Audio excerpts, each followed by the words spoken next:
जय माँ बगलामुखी, जय माँ पीताम्बरा, जय हो ब्रह्मास्त्र महाविद्या।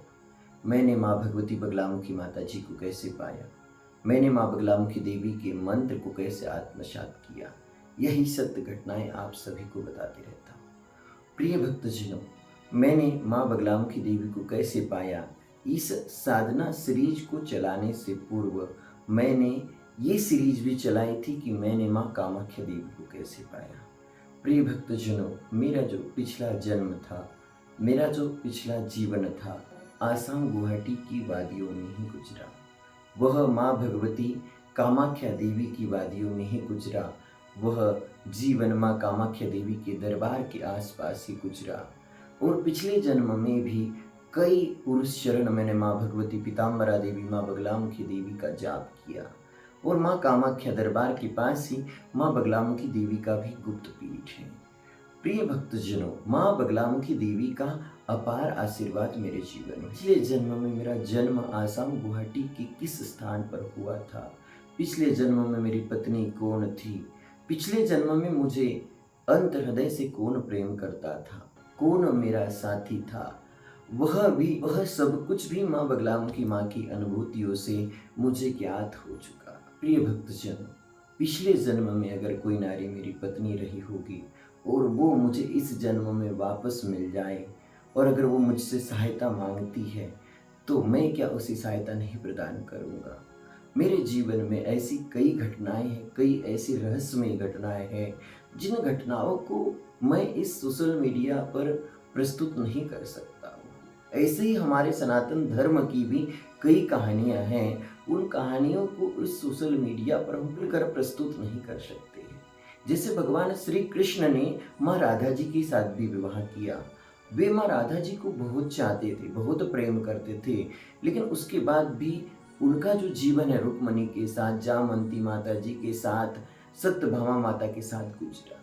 इसके पीछे कई घटनाएं प्रारब्ध ने लिख चुकी है और मैं भी आप सभी को यही बताने वाला हूँ कि अगर वो मेरी पत्नी, मेरी प्रेमिका मुझे इस जन्म में भी मिली तो मैंने उसे पूर्ण रूप से समर्पण दिया है, मैंने पूर्ण रूप से उसे मदद की है, मैंने पूर्ण रूप से उसके जीवन में उसे प्रसिद्धि प्राप्त हो, मैंने मेरा समय भी दान किया है। ऐसी कई घटनाएं भक्तजनों जो साधकों के जीवन में घटित होती है। मैं तो सिर्फ माँ भगवती को जानता हूँ क्योंकि इस संसार की हर नारी जाति में माँ भगवती का ही अंश है।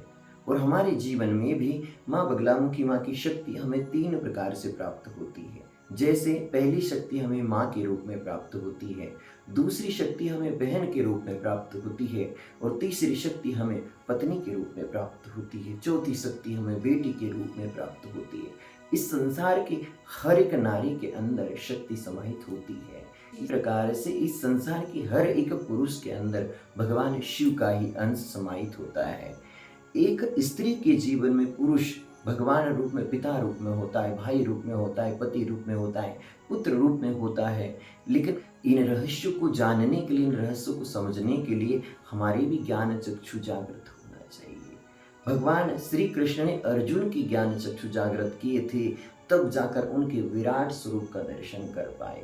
मैं अपनी इस यात्रा में एक चीज तो बताना चाहूँगा। हर से एक लड़की रिया मुझे चाहने लगी, मुझे पसंद करने लगी।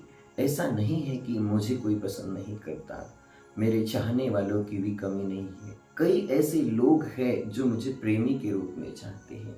कई लोग ऐसे हैं, उन्होंने मुझे बहुत पसंद किया, बहुत अपना बनाने की कोशिश की, लेकिन मैं कभी उनका नहीं बन पाया। बहुत सारे लोग ऐसे भी हैं जो इस दरबार पर इसलिए आते कि वो मुझसे प्रेम कर सके, फिर वो मुझसे प्रेम विवाह कर सके।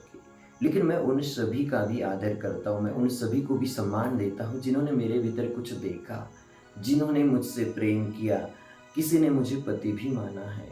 मैं उन सभी का भी सम्मान करता हूँ। भविष्य में वो किसी मोड़ पर मुझसे सहायता भी मांगेंगे तो मैं सहायता भी अवश्य प्रदान करूँगा। लेकिन भक्तजनों, मैं आप सभी को एक चीज़ बताना चाहूँगा कि इस दरबार में, इस स्थान पर वही लड़की रह सकती है जिस लड़की के मन में कोई छल कपट ना हो, जो माँ भगवती पीताम्बरा देवी की अनन्य भक्त हो, जो माँ भगवती दुर्गा माँ की, माँ काली माँ की बहुत अच्छी भक्त हो। आज के समय में मैंने देखा है कि माँ काली के तो भक्त हैं, माँ दुर्गा के तो भक्त हैं, बहुत सारी बेटियाँ ऐसी जो दरबार भी चलाती, लेकिन झूठ का सहारा लेके मनमानी तरीके से वीडियो बनाना, मनमानी तरीके से शीर्षक डालना और निरंतर कार्य करते रहना। लेकिन भक्तजनों, मैं कहता हूँ कि हम भले ही 2 शब्द कहें, हम भले ही एक ही वीडियो बनाएं 10 दिन में, लेकिन उसमें सत्यता होना चाहिए। माँ भगवती दुर्गा माँ को आपने नहीं पाया, माँ भगवती काली माँ को आपने नहीं पाया, आपको माँ काली की ठीक ढंग से साधना की पद्धति नहीं है, आपको ठीक ढंग से माँ काली के बीज मंत्र का ज्ञान नहीं है और आप सार्वजनिक रूप से माँ काली के बीज मंत्रों का प्रयोग करते हो। इसलिए भक्तजनों, मैं एक जैसे साथी की खोज कर रहा हूँ, वो साथी मिलना बहुत दुर्लभ है। तो जब भी मिलेगा माँ भगवती बगलामुखी माँ की कृपा से ही प्राप्त होगा और माँ भगवती की ही दिव्य कृपा प्राप्त करने के लिए अम्बुबाची मेले में मैं आ चुका हूँ आसाम गुवाहाटियों की वादियों में। और हमने यहाँ पर रूम किया। रूम का प्रतिदिन का किराया था 4,000 रुपये। 4,000 रुपये किराया देने के लिए हम लोग 3 लोग थे। एक मैं, एक हमारे साथ हमारे माता बगलामुखी देवी की भक्त रोशन मगरदे और एक मेरा शिष्य धीरज चौक से। माँ भगवती कामाख्या देवी की वादियों में हम जा पहुँचे थे और रात्रिकालीन रात के 9 से 10 बजते ही हम माता भगवती कामाख्या देवी के गर्भगृह में जाकर परिक्रमा करते थे और माँ बगलामुखी माँ की मंत्र साधना करते रहते थे। वहाँ पर बैठकर कभी 5 माला, 10 माला, 11 माला, 20 माला निरंतर माँ बगलामुखी माँ का जाप करते रहते थे। माँ कामाख्या देवी का जो पीठ था वह गुप्त स्थान था, वह वन था, लेकिन माँ भगवती के गर्भगृह के चारों ओर से परिक्रमा लगाते थे भक्तजनों। वही परिक्रमा हम लगा रहे थे। प्रिय भक्तजनों, माता बगलामुखी देवी, माँ पीताम्बरा देवी, माँ कामाख्या देवी के आशीर्वाद से दिन में 2 से 3 बार हम माँ कामाख्या देवी के दर्शन के लिए जाते थे। माँ भगवती के दर्शन करते थे, माँ की वादियों में सौभाग्य कुंड में जाकर नहाते थे, माँ कामाख्या देवी के गर्भगृह की परिक्रमा लगाते रहते थे। वहाँ पर देश विदेश और भारतवर्ष के कोने कोने से आए हुए भक्तों के दर्शन करते थे। बहुत सारे गिरी संप्रदाय के लोग वहाँ पे नृत्य करते थे और माँ भगवती का ही एक अंश, जिन्हें किन्नर कहते हैं, वे भी लोग बड़े प्यार से माँ भगवती की साधना करते रहते थे, माँ भगवती का चिंतन करते रहते थे, माँ भगवती की उपासना करते रहते थे। मैं आप सभी को इस वीडियो में माँ भगवती कामाख्या देवी की परिक्रमा का मेरा स्वयं का वीडियो दिखाने वाला हूँ। आप सभी उस वीडियो को देखिए और माँ भगवती कामाख्या देवी का आशीर्वाद प्राप्त करिए। माँ कामाख्या देवी बहुत दयालु, बहुत कृपालु है। कामाख्या काम संपन्ने कामेश्वरी हर प्रिय, काम नाम देहि में नित्यम कामेश्वरी नमोस्तुते। कामाख्या वरदे देवी नील पर्वतवासिनी तुम देवी जगत माता योनि मुद्रे नमोस्तुते। ओम काम बीज रूपनी कामाख्याय नमः। माँ कामाख्या की कृपा पाने के लिए योनि मुद्रा का भी प्रयोग किया जाता है। बहुत सारी कुछ ऐसी चीजें हैं कि गुरु आपको स्वतः ही बता देते हैं, इसलिए गुरु का सत्संग सुनना, गुरु से मार्गदर्शन लेना, गुरु का आशीर्वाद प्राप्त करना, गुरु का आशीर्वाद प्राप्त करना बहुत जरूरी है भक्तजनों। माँ कामाख्या देवी की वादियों में आकर वो जो पूर्व जन्म की यादें थी वो पूरी ताजा हो जाती थी। माँ कामाख्या देवी से मेरा लगाव 12 से 15 वर्षों से है।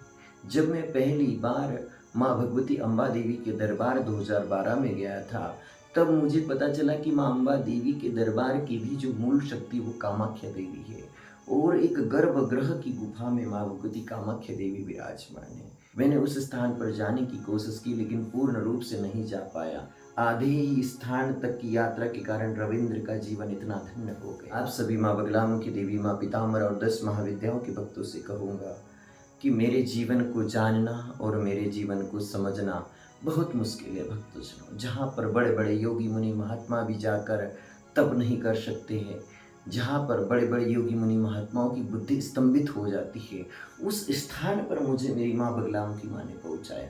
मुझे गर्व है कि मैं 10 महाविद्याओं में अष्टम महाविद्या माँ बगलामुखी देवी का उपासक हूँ। मुझे गर्व है कि इस संसार की सबसे बड़ी महाशक्ति, इस संसार की सबसे बड़ी महाविद्या, ब्रह्मास्त्र महाविद्या बगलामुखी माता जी का मुझ पर अपार आशीर्वाद है। और माँ भगवती से मैंने जिस जिस भक्त के लिए अर्जी लगाई, माँ भगवती ने उसके जीवन को धन धान्य परिपूर्ण बना दिया। माँ भगवती की पूजा आराधना करने से धर्म, अर्थ, काम और मोक्ष ही प्रदान होता है। लेकिन भक्त अक्सर गलती ये करता है कि वो जितने धाम जाता है उतने के मंत्र जाप करने लग जाता है, क्योंकि वह गुरुमुखी नहीं होता है, मनमुखी होता है। मनमुखी होने के कारण जैसे ही वह केदारनाथ जाता है तो जय केदार जपते रहता है। जैसे वो महाकालेश्वर जाता है तो जय महाकाल जपते लगता है।